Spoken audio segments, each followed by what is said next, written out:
Flood Your Body with Oxygen by best-selling author Ed McCabe is an exhaustive encyclopedia on the subject of oxygen therapies for our polluted world. Ed has over 17 years of investigative journalism, is a best-selling author, and leading authority on oxygen modalities.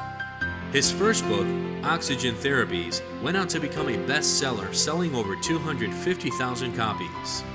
Ed has also appeared in over 1,500 radio, TV, and lecture platforms worldwide.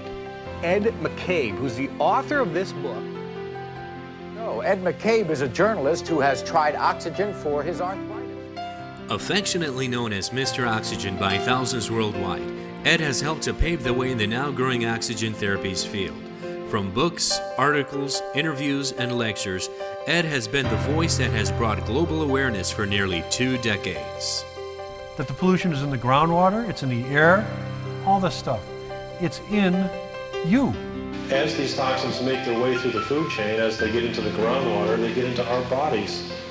So the first big oxy-truth is that all diseases are caused ultimately by toxins in the body. So the two truths are, the cause of all disease is toxicity, and all the bacteria, viruses, funguses, and pathogens that cause disease are anaerobic. And anaerobes can't live in active forms of oxygen. The interesting thing about the vast majority of these microbes is that they are strictly or partially anaerobic. They can't stand a high level of oxygen. This is the book. Ed's the author of the book. This tells the story, folks. This tells the truth that the government and the drug companies... It's the complete story about the suppression of these therapies in the United States due to economic and political factors. Hi, I'm Ed McCabe, Mr. Oxygen, author of the book Flood Your Body with Oxygen. My previous book was an international bestseller, selling over 250,000 copies, and this book here goes way beyond that. Oxygen, is it important? Oxygen is the most important element on Earth, and it's necessary for all of life. Life starts and ends with the breath. As soon as you come out of your mother, you get the slap from the doctor, you take a breath and start to cry. When it's all over, you go, and then they put you in the ground. Life is a series of breaths. 90% of our energy comes from oxygen. So do you think this lecture is important? Do you think this is an important subject? Since 90% of your energy comes from oxygen, and everybody I meet says, geez, I wish I had more energy. Well, we can live without food and water for days, but only minutes without oxygen. Our bodies require oxygen for the stimulation, preservation, and growth of all tissues. That means everything in your body. All body fluids must carry oxygen because all cells must be constantly supplied with oxygen. If not, they won't work right. Our digestion, movement, exercise, thinking, and waste removal must all have lots of oxygen. Our immune systems must have oxygen to be able to kill germs. Almost all bacteria, viruses, fungi, and other pathogens are anaerobic. Anaerobes cannot live in oxygen. Is oxygen important? Hold your breath, and then you'll decide. Now, the reason people are so enthusiastic about this oxygen stuff is because it's the basis of life. As I said, when you take that first breath, that's the beginning of a long series of breaths, which we'll call your life. And when you stop breathing, the life is over. So oxygen, which supplies 90% of your energy, is very, very important to you. It's really important to what's going on inside your cells, inside your fluids, in your immune system, your thinking, your elimination, your energy, your waste, everything in your body. Every cell must have oxygen constantly. Now, these things I teach, if you look in the book, you'll see that the things I teach, for example, crop diseases, animal husbandry, environmental pollution, you name it, all of it has something that can be improved by the use of oxygen that I speak about. And I show you how in the book, how to use these things to better serve the animals that you're under your care, either your pets or your livestock, and the same with your plants or your house plants, or if you're a big agricultural concern, then it shows you how to work on the plants out there. And I've had a lot of people tell me they've gotten rid of all their diseases in their barnyard. I've also had a lot of people tell me that they never get sick anymore. I also have people tell me they were going to put their dogs down and now they're alive like puppies. So there's a lot here. that has a lot of practical application for you. I started in 1988 writing my first book, Oxygen Therapy is a New Way of Approaching Disease, because in the late 80s they told us that everyone was going to get AIDS. There was no cure. It was spread by sex. Everyone was going to get it. And where was that going to leave me? Where was that going to leave you? Where was that going to leave humanity? So I had a selfish interest to start looking into this stuff. And then I had an altruistic interest. Once I realized how good it was, I said, man, this stuff is fantastic, and no one's told anyone about it. And so that's why I'm here. That's why I'm doing this tape, so you can see for yourself what we're talking about. My first book was a bestseller, as I told you. I've appeared on radio and TV shows, 1,500 of them, lectures all over the world. And since I started in 1988, I've noticed that, which is what I always thought would happen, I've noticed that the problems are getting worse and worse and worse. Let me just read to you some of the scientific literature as to what the problems are. At first, I'm going to lay out the problems, and then I'm going to give you the solutions later on. Environmental, economic, social, and scientific changes have helped to trigger an unprecedented explosion of 35 new infectious diseases that have burst upon the world in the past 30 years. The U.S. infectious disease rate, which dropped in the first part of the 20th century, is now double what it was in 1980. This period from the 17th on is without precedent in the history of the annals of medicine. This is from the U.S. Federal Government Institute of Medicine. So we can see that the disease rate is just shooting straight up. It used to, go along like this, and all of a sudden we got this critical point going on where there's so much pollution, there was so much more air travel, there was so much going on, diseases just started to go up and up and up and up. You'll see how the pollution ties into this and the lack of oxygen later on. What about our standard treatments? Well, most cancer patients die from chemotherapy. Quote, chemotherapy does not eliminate breast, colon, or lung cancers. This fact has been documented for over a decade, yet doctors still use chemotherapy for these tumors. Alan Levin, MD, University of California, San Francisco, The Healing of Cancer, Marcus Books, 1990. Now here's something that's really kind of shocking. Most bankruptcies, in fact, 40% of the bankruptcies in this country are not from wild spending teenagers or maxing out their credit cards. No, 40% of bankruptcies are not from those things, but from our beautiful senior citizens being forced into bankruptcies by medical expenses. So at one end of the spectrum, you have the multi-billion-dollar a year income pharmaceutical industry. You add them all up, all the companies up together. At the other end of the spectrum, you have our senior citizens in our society. 40% of those that go into bankruptcy are forced there by the industry that's the richest industry in the world. And this richest industry in the world controls the politicians, the agencies, the doctors, and the treatment modalities, so that we only use their things. This is what they would like to see. The way it's set up is terrible. It's unconscionable.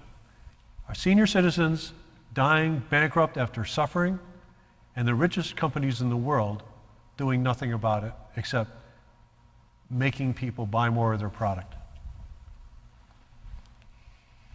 Seniors and women are the hardest hit. That paints a very different picture from the media image offered by credit card companies of out-of-control spenders. Harvard Law professor Warren in USA Today. 2.1 million Americans became seriously ill every year because of toxic reactions to correctly prescribed medicines taken properly. 106,000 die. 1 in 15 U.S. hospital patients can expect to suffer from a serious reaction to prescription or over-the-counter medicine, and 5% will die from it. That was the Washington Post quoting the Journal of the American Medical Association. It's just shocking. And if you actually look at how much of what's going on as far as people getting sick and all that, you'll see that it's just huge. It's just huge if you look into it. And why is it huge? Because the environment is worse than you imagine. And it's just as I've repeatedly told you. Just below your daily awareness level, there's a real big trouble brewing. The latest cause for everyone's serious concern is a provable genetic mutation from pollution. It's just starting to show up in the mainstream of the science press. I've been saying it for years. The more pollution we have, the more genetic mutations we're going to have. Offspring of mice exposed to industrial location on Western Lake Ontario have an increased rate of mutations from their parents. And the mutation rate could be reduced by 50% simply by cleaning the air. So as each generation gets more and more polluted, as more and more pollution works its way into our bodies through what we're breathing or eating and drinking, what we're touching all day long, as that works its way into the bodies of the mothers, having their offspring come out more mutated, and their offspring will be even weaker, and their offspring will be weaker as the pollution level builds and builds and builds, you can see that we're going to be in a lot of trouble. There are solutions for these things, but you must focus on the solutions and implement them. That's why I'm doing the tape, that's why I wrote the book, that's why I've spent years and years traveling around the world. A survey of more than 1,300 Americans has found traces of weed and bug killers in the bodies of everyone tested. 99% of all Americans and virtually all children born recently have DDT residues, despite the ban on DDT in the 1960s. That's amazing. 99% of all Americans and virtually all children have DDT in their bodies, and it's been outlawed since the 60s. And that's just one of the thousands and thousands of pesticides that are in our environment, in our food. Virtually all of America's fresh water is tainted with low concentrations of chemical contaminants. This is a U.S. Geological Survey. Thousands of scientists tested thousands of rivers, aquifers, wells, fish, and sediments across the country over a 10-year period. They analyzed 11 million samples for more than 600 chemicals.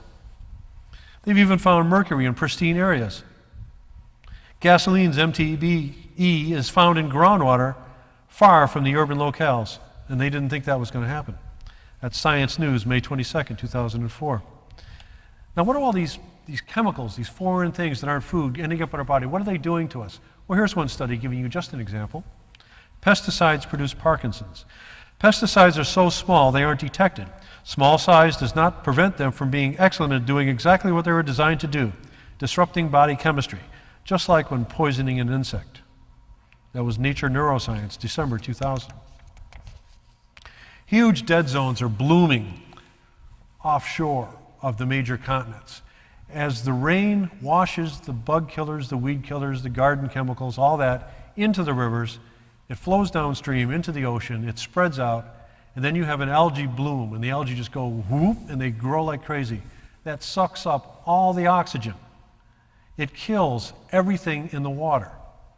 So if you're out there in a boat and you're fishing and you go, wow, look at all these great fish I'm catching today. What a beautiful day, what a beautiful sea.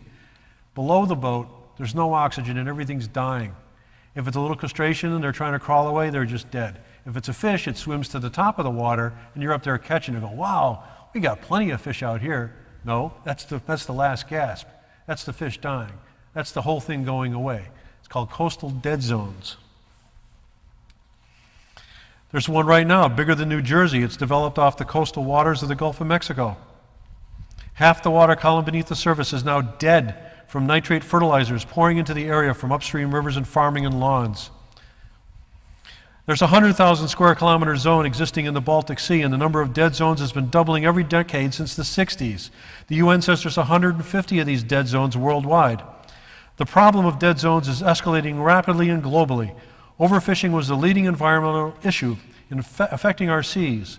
In the new millennium, the leading environmental issue is going to be oxygen. That's Robert J. Diaz, and he's with the Virginia Institute of Marine Sciences. The marine fisheries experts are saying the number one environmental problem is going to be a lack of oxygen. And they're just talking about below the water. I say, and have been saying for 15 years, that the number one environmental problem we have is a lack of clean oxygen, overburdened with too much pollution mixed in with it above ground. And that's the cause for all the skyrocketing diseases and the rot in the human bodies that doesn't belong there. Your immune system can't keep up. Your immune system runs on oxygen. I'll explain that later.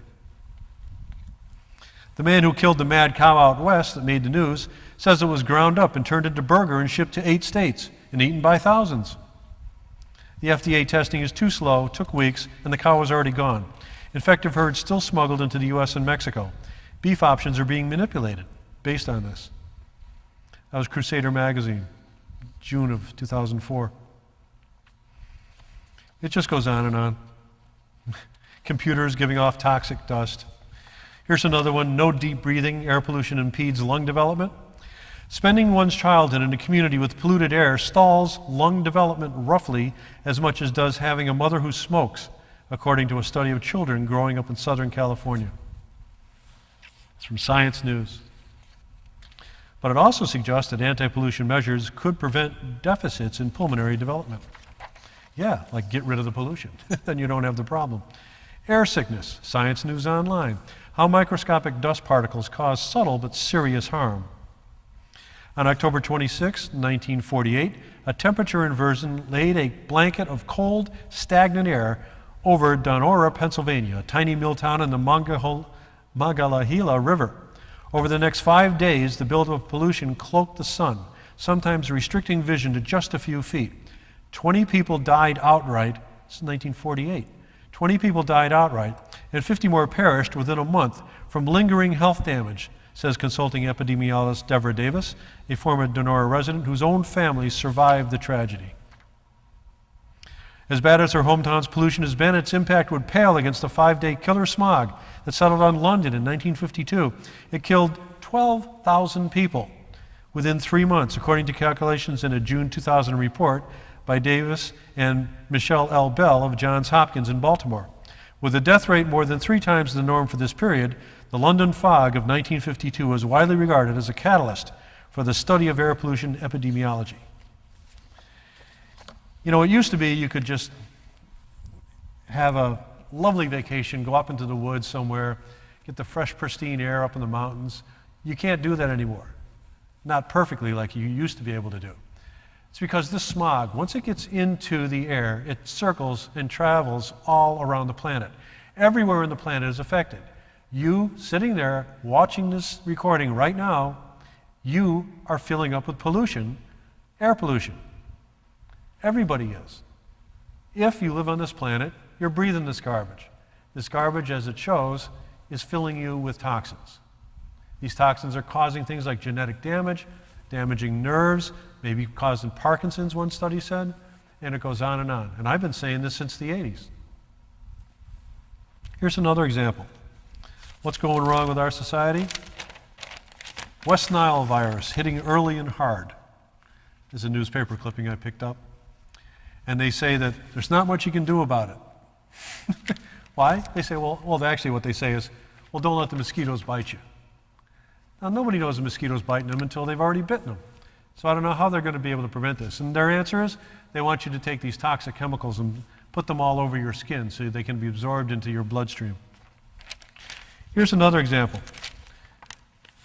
This was during the presidential debate, 2004. You see the talk about the debate. Well, what's the lead story right up here? It says Emory warns of mad cow-like risk. Now what happened here? What happened here was they operated on somebody who had a mad cow type of disease. They then thought they sterilized the instruments, but they didn't really do a good job, and then they operated on 500 more people. More than 500 surgical patients at Emory University Hospital may have been exposed to a fatal disease that resembles mad cow after a patient who had brain surgery later tested positive for the disorder. Although we believe the chances of an exposure are extremely small, we cannot guarantee they are zero. It's just incredible the way this is like ignored. Now, they say there's nothing they can do. They say that there is no cure. There's not even a test, really, they say. But they will offer you counseling if you get it. The variant form of the disease is spread by eating contaminated beef products. It can take 7 years or longer for an infection to cause symptoms. Records may not be available. The hospital may have shut down. Put it all together, what do you have? This is a paper written by a number of people. Dorothy Smith, Deborah Rossio, Martin Feldman, Carolyn Dean, and Gary Null. You put it all together, what does it say? It says, the leading cause of death in the United States today, when you combine iatrogenic or doctor-caused diseases, correctly prescribed medication, and hospital stays. That's the leading cause of death in the United States today. When you put those numbers together and you compare them to any other disease, our medical system is obviously not flawed, it's completely disheveled, it's completely broken. I have friends that are nurses. They tell me, Ed, don't ever go to a hospital. If you can avoid it at all, stay out. Why are my friends, the nurses, telling us to stay out of hospitals? Obviously, there's something very, very wrong with what everybody thinks is, well, it's the only way to go. I've had so many people in my short career of, 15, 17 years now, telling people about this stuff, say, well, if it was any good, my doctor would know about it. If it was any good, I'd know about it. If it was any good, they'd be giving it to me. Well, I just showed you that when you combine the death rates, the hospitals, drugs, and doctors are the #1 cause of death in this country. Where does that statistic come from in their minds? This imaginary leaning on authority, thinking the system is safe and good and everything's wonderful. It's probably from the spin, because day after day after day after day in the TV and the news, you see all these wonderful new drugs that we're supposed to be taking. They don't even tell you what they're for anymore. They just say, ask your doctor for it. And so there's this whole mindset, this whole group of people to think, well, since it made it to the top of our society and it's in the #1 position, it must be the best thing there is. Well, think about it. If you had a monopoly, which is what the drug companies have in this country, you can only basically use drugs to treat people. If you have a monopoly on that and you have billions and billions of dollars, and since everybody's job depends, when you're in sales, everybody's job depends on selling more than last year, they will do anything to increase sales, anything at all to increase sales. And so we find the #1 contributors to both Republican and Democrats in Congress. The #1 contributor is the medical pharmaceutical complex on both sides. So no matter who wins, it's the #1 contributor, or at least in the top 4 or 5. These are statistics. And that's why nobody's doing anything about the problem, because it's very profitable. But we have to get away from that idea that money is the most important thing. We have to get back to the idea that there's something we can do about this to help people so we don't have so much suffering, so you don't get sick, so you don't start suffering, so your children, your wives, your family, your husband, your uncles, your aunts, your grandmother and grandfather can live a long, productive life free from suffering. This is possible. It's harder and harder to do with the pollution increase, but it is possible. As the pollution increases and the available oxygen drops because you don't have as much oxygen around, what are the first signs something is wrong? This is what I've been saying for 15 years or so. Loss of energy, #1. Skyrocketing disease rates, #2. Well, we're already seeing it. We're seeing all the time. More and more people are getting more and more diseases, and they're more and more tired all the time. The increasing pollution is depositing more and more toxins in our bodies. If it's not food or a normal immune system chemical or a normal liquid, your body doesn't know what to do with it. And if it gets inside you, it's a toxin. It's something the body doesn't know what to do with because it's not programmed to be eating PCBs or whatever else is out there, something that, a dye in your food, something to make the flavor extend, something to make you want to eat more cookies. All these things that you find out there in the food chain now, in the food supply, I should say, these things are all not good for the human body. And the fewer and fewer of them you have, the happier you're going to be and the longer you're going to live, in my opinion. And indeed, and this is what the studies show as well, the increasing pollution is depositing more and more toxins in our bodies. Drugs and medicines increase the toxic buildup problem and do nothing to clean us out. Now, maybe you can tell I'm an advocate of natural ways of healing, natural healing methods. If the body recognizes a substance coming into it as a toxin because it's not food, you didn't eat it, you're not supposed to be eating it, it's in there somehow, the body doesn't know what to do with it. Well, that's what a drug does. A drug is when you eat that and it gets into your body and your body doesn't know what to do with it. It's one more toxin to the body. So you're taking this drug, trying to make the symptoms go away from whatever it is that's really bothering you, and what you're really doing is piling up more toxins. More and more things are coming into you to pile up and pile up and pile up, which is the cause of the disease in the first place. Drugs do nothing to clean us out. Drugs do nothing to kill wholesale everything that doesn't belong in us, like oxygen therapies do. Having less and less fresh, clean, available oxygen inside us is allowing the growth of more and more anaerobic bugs, microbes, molds, and germs within us. So the less oxygen, the more disease. As the pollution increases and the available oxygen drops, what are the first signs something is wrong? Without plenty of oxygen, people are becoming more tired more often, while developing more and more illnesses as they prematurely age. And their good looks are disappearing as well. By the age of 50, our skin has lost 65% of its oxygen. So we're faced with these problems. But it's getting worse. It's not getting better. So I've been out there telling people about this stuff since the late 80s, and instead of it staying the same, I've watched it get exponentially worse year after year after year. Where does our oxygen come from? Well, the oxygen comes from the new growth in the forest and the plankton in the ocean. The new growing plants and the plankton in the ocean create oxygen when the sun strikes them. The oxygen gets into the air, it rises up to the level of the ozone layer, and the ozone layer is not some fixed thing. The ozone layer is created constantly as nature hits oxygen with sunlight, takes the O2, breaks it into two O1s. These O1s then combine all over the place into O3, O4, O5, O6, O7, creating these long chain allotropes of oxygen called ozone.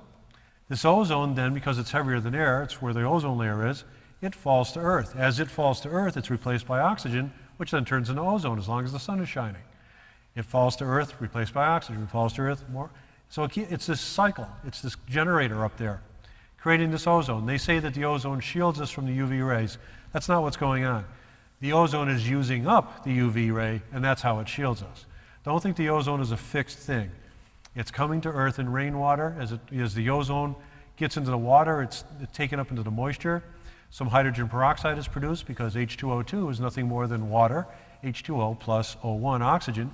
And so ozone and hydrogen peroxide are nature's two ways of bringing sterility, cleaning, freshness to our planet, to our ecosystem, to our lives, to our bodies, to our families. So naturally, if you live in a city and you got all this pollution around you all the time, the smog from the cars alone, let alone factories if you're in an industrial town, you've got a problem because you've got pollution going into the atmosphere. Now nature is trying to send oxygen, ozone, peroxide, all these natural substances to you. But man, with his greed consciousness and lack of respect for us and everything around us, is polluting the air, is polluting these giant corporations. Each person within the corporation doesn't answer to anybody, is just afraid for his job. He keeps increasing things. Nobody's responsible. And at the top, they're afraid of the stockholders. So the fear runs throughout the society. I was once working for a Fortune 300 corporation, and I looked at it one day and I said, look at this. I'm sitting here with the other guys that are in the sales positions we were in. We're all afraid of the regional managers. The regional managers are afraid of the managers. The managers are afraid of the vice presidents. The vice presidents are afraid of the presidents. Presidents of the divisions are afraid of the CEO. The CEO is afraid of the stockholders, the shareholders, and the shareholders are afraid of the market and the people they're selling to. What if they change their mind? So in every business you're in, it just hit me one day. I was at a sales meeting. Look at this. The society is run by fear, out of necessity, survival. There's something wrong with that picture, but that's not the subject we're into here. So those little decisions individually by all those corporate minions are adding up into what I'm saying. If you live in a city, I suggest you get out. If you can, move. It's that simple. Pretty soon there's not going to be any place you're going to go where it's going to be clean, but it might be less polluted, less dirty someplace else. Nature uses the oxygen, the ozone to clean up the water. If you stand by a waterfall and you let that waterfall rush over you, you'll get that fresh feeling. Well, that's the sun striking the water and the water itself being atomized into this little mist. All that is going into your body. Your body is absorbing oxygen. That's why you feel so refreshed when you do that. But what's our biggest problem? What's our biggest problem? Obviously, it has something to do with oxygen. Science News, July 14, 2001. The Amazon rainforest. Now remember I said half of our oxygen supply comes from the new growth in the forest. Specifically, the largest one of those is the Amazon rainforest and other rainforests. They say, quote, the Amazon rainforest could disappear much more rapidly than expected. Forest areas that people have cleared don't grow back as quickly. The Amazon rainforest could disappear sometime between 2020 and 2030.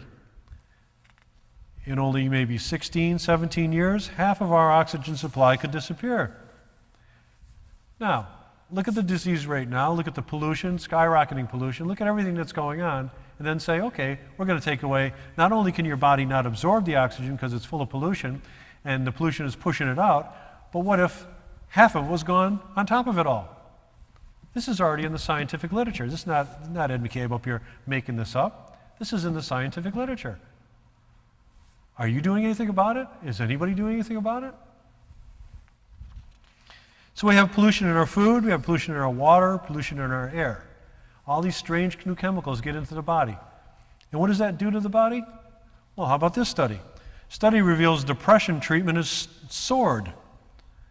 On July 9, 2002, Dr. Mark Olson, psychiatrist at Columbia University, New York State Psychiatric Institute, authored a study of 2 national surveys in the Journal of the American Medical Association. The study showed that in just 10 years, from 1987 to 1997, the number of Americans treated for depression soared 371%, from 1.7 to 6.3 million. And the proportion of these people receiving antidepressants doubled. What a great day for the drug companies. They're selling twice as many drugs as they used to, and the depression rate is soaring.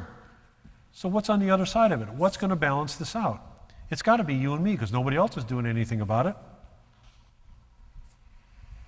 Do you really think the number of our people with brain abnormalities suddenly and magically went up 371%? No, I think it's the rate of pollution. What is this oxygen therapy thing all about? Why am I talking about this? Well, the first big oxy-truth. There are 2 oxy-truths. 2 oxy-truths. The first big one is that the ultimate cause of all disease are toxins. The ultimate cause of all disease is toxins. And yet I just read to you that the pollution is in the groundwater, it's in the air, it's in the food, it's in the additives, it's in the colorings, the flavorings, the extenders, all this stuff. It's in you. It's in me, because I live on this planet. What are you going to do about it?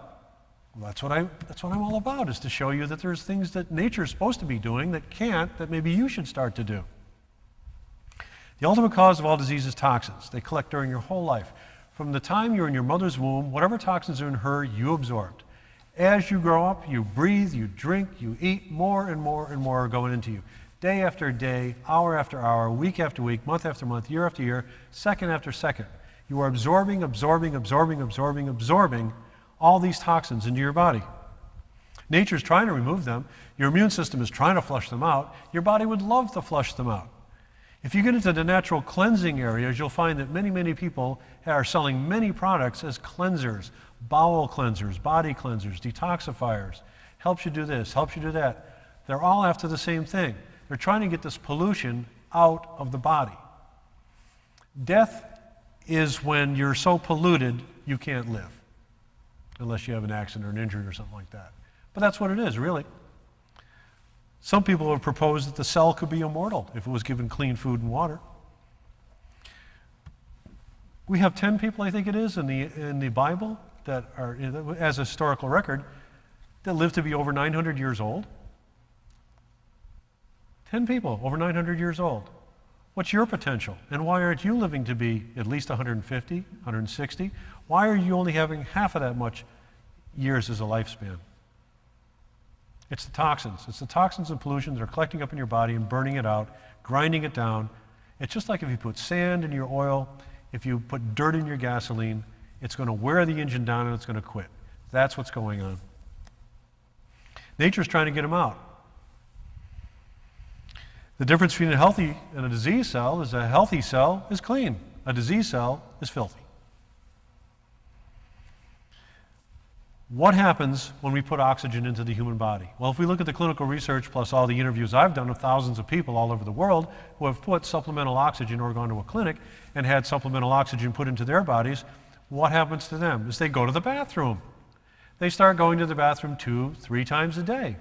Now, mind you, some people in our society don't go for every 3 days, maybe.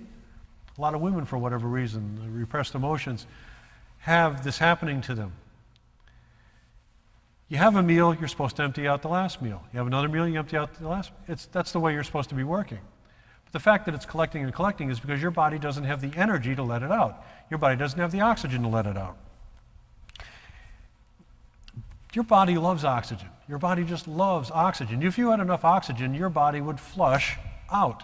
And there's supplements I could hand you right now, and within a week you'd be going, wow, I haven't gone to the bathroom like that in years, since I was a kid. It's because your body's missing the oxygen. It's trying to take it out, doesn't have the raw material oxygen to get the job done. That's the only reason that you're filling up with toxins. So the first big oxy-truth is that all diseases are caused ultimately by toxins in the body. You say, wait a minute, what about the bacteria, the viruses, and the funguses, that sort of thing? Well, they're living on the toxins. If you weren't polluted in the first place, you would have an alkaline, tending towards the alkaline pH in your body. You would be very healthy, your fluids would be very clean, and you would not have a problem at all. Just look at the back of my book. You can see right here, there's 2 drops of blood pictured right here. This one is a dark purple, dark brown, dark black. Go down and give blood. Go down to the blood station and give a pint of blood. Look at the sacks of blood sitting there on top of the counter. They're all black, brown, or dark purple. See this bright cherry red blood here? This bright cherry red blood, that's normal, healthy blood, more like a cardinal red. It's healthy, clean, sterile blood. That's the way your blood is supposed to look. It's not supposed to look the other way. And indeed, I have seen many times where a doctor will take one of the active forms of oxygen, let's say ozone or something, put it into a container with blood in it, they inject it in, it turns bright red, instantly turns bright red. The only thing that was missing was the oxygen. And everything that was in there that was not a normal healthy cell component, like a bacteria, virus, fungus, pathogen, something like that, it would be killed by the ozone going into the blood and dropped to the bottom of the container. So the second big oxy-truth is that the majority of diseases are anaerobic. They're caused by primitive life forms. And anaerobes can't live in active forms of oxygen. That's what this teaching is all about. Anaerobes can't live in oxygen. They live in dark, wet, damp, dirty places like a body filled with pollution. But when you put a lot of oxygen in there in the active form, they all die, just like that. Now, the normal, healthy immune cells that we have in our body, these normal, healthy, clean, normal cells aren't bothered at all by oxygen. They love oxygen. Every cell in your body has to have oxygen to live. So why would they be harmed by oxygen? And all these people telling you that oxygen is causing all this damage in the human body are really got it screwed up. They've really got it all backwards. They're all quoting literature that was paid for by somebody trying to get you to buy antioxidants to protect yourself from the ravages of so-called ravages of oxygen. It's not happening. Oxygen is the beneficial free radical. It's a good free radical. It goes around and it kills bacteria, virus, fungus, and pathogens. Why does it do it? It is so simple. This is the point of my whole lecture. Okay? Take the tape, start here, and in a second end it. Here it is. Bacteria, virus, fungus, and pathogen, right here. All right? Can't live in oxygen. Can't live in oxygen. Anaerobe, primitive life form, cannot live in oxygen. What happens when we surround it with oxygen?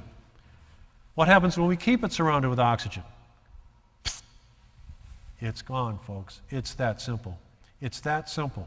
There's the oxy-truth. Number 2, anaerobes, bacteria, virus, fungus, and pathogens cannot live when surrounded by oxygen.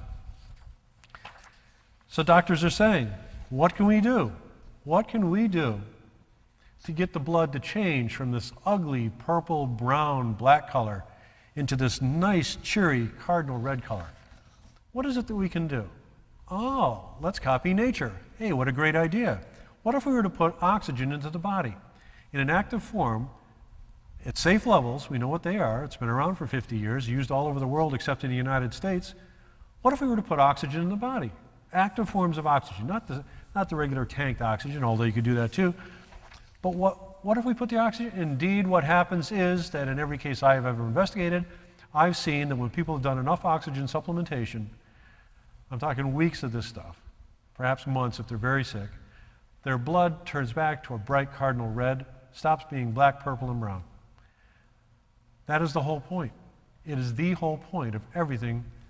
And there are therapies where you can actually see that happen right in front of you in a clinic.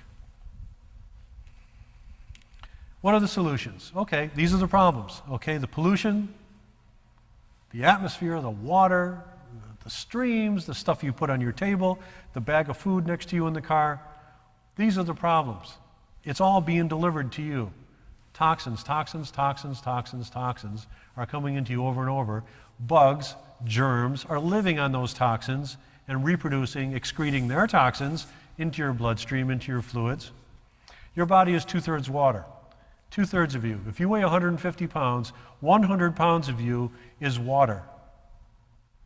If you weigh 150 pounds, 100 pounds of you is water. You're an elasticized carbon sack, probably filled with swamp water. And I say that after looking at microscopic pictures of blood taken from people in clinics. The bloods are filthy. Everyone's blood is this dark brown, purple color.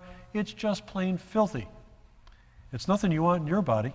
I have pictures in the book what the blood can look like with stuff growing in it, little polyps and things growing in the blood. The solutions. Clean food, clean water, clean air. Health comes from eating right, breathing right, and drinking right. Now it's up to you to decide what right is. I've gone around the world, and what I've done is I've interviewed thousands and thousands of people, hundreds and hundreds of doctors, and said, what worked? What cured your thing, whatever it was? What are you using, doc, on your patients? What are you having the most success with? Over and over and over and over and over, it comes back to oxygen, number one. Number two is you got to have minerals because they're not in your food. We'll get into that. You got to have lots of water. You got to have a clean colon. These are my 7 crown jewels of health. We'll get into it later. But the number one thing, enzymes, the number one thing over and over and over was oxygen, oxygen, oxygen, oxygen. Worked faster, quicker, and safer on more people than any other therapy on this planet. Anything, bar none. And yet, it's not taught in American medical schools. Do you think politics and money have anything to do with that? My advice is you eat right for your type. You find out what your blood type is, A, B, O. There are specific foods that you're not an allergic reactor to them because of your blood type. Go find out about that and start moving in that direction. Like, for example, I'm type B. Chicken. When I eat chicken, it makes me drowsy. My body is giving me an allergic reaction to chicken. If I eat turkey, it's fine. Other people, it's the other way around. It depends on your blood type, what your ancestors had to eat centuries ago. Why did I name this book Flood Your Body with Oxygen? Because it's obvious, isn't it, that the 2 causes of all disease are the buildup of toxins and the bacteria and the viruses. And the way nature has set you up to get rid of those 2 things is to have oxygen in your body that will detoxify and oxidize and gather up all the free radicals and flush them out, as well as kill all the anaerobes, bacteria, virus, fungus, and pathogens that cause all the diseases, because they're all anaerobes, primitive, microscopic disease life forms, microbial forms that cannot live in oxygen, not if kept surrounded with it in an active form long enough. Well, isn't it obvious? Flood your body with oxygen? That's the name of the book. Flood your body with oxygen, because it's so obvious. This is what doctors say you have to do. You have to ask yourself, do I have enough? Start with, take an inventory of what's around you. Do I have enough oxygen in my life? Do I have any? Am I supplementing at all? Where do I live? What do I eat? What do I drink? Where am I going? How am I breathing? Do I exercise? All these things come together. You can get active oxygen many, many ways. One is by breathing deeply.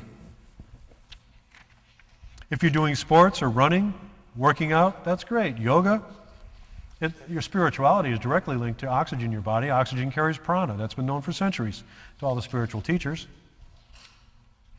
Well, people are going out and they're setting up oxygen bars. And they don't have active oxygen, but they have a form of stable oxygen, O2, that they sell to you. You sit down, put a mask on, and you see these in the newspapers in some of the polluted cities. I was at a show last week, and somebody from Korea came up to me and said, you know, in Korea, you can't see the sun. I said, what do you mean? There's so much pollution, you can't see the sun. It's like this silver disk that hangs in the air, and all you can see is pollution and smog. And it's blown over from the countries west of them. It's blown over. It's not even their own industries. It's coming from somebody else's industry. So this is the kind of thing that you got to look at. What does my life look like? What does my environment look like? There's hyperbaric chambers. People can sit inside a chamber. There's big centers in this country where they put someone in what kind of looks like a diving tank, diving bell, or an iron lung, that sort of thing. The person lays down in there and they increase the atmospheric pressure of the oxygen inside there, and so it pushes it into the body. That's got a lot of clinical reference behind it. It's got a lot of studies behind it, but it's nowhere near as good as the stuff we're talking about here. What are some of the urban oxymyths? Well, that oxygen is this terrible free radical causer. Singlet oxygen is negatively charged, just like healing clays, volcanic ash, humic shale, seaweed, and other historically effective healing agents. Singlet oxygen. I'm going to read you a quote. This is from a scientist. Singlet oxygen, O1, is an especially reactive form of oxygen capable of rapidly oxidizing many microbes and molecules, including membrane lipids. Okay? So, membrane lipids, he's talking about cell walls. A normal, healthy cell protects itself by creating an antioxidant coating.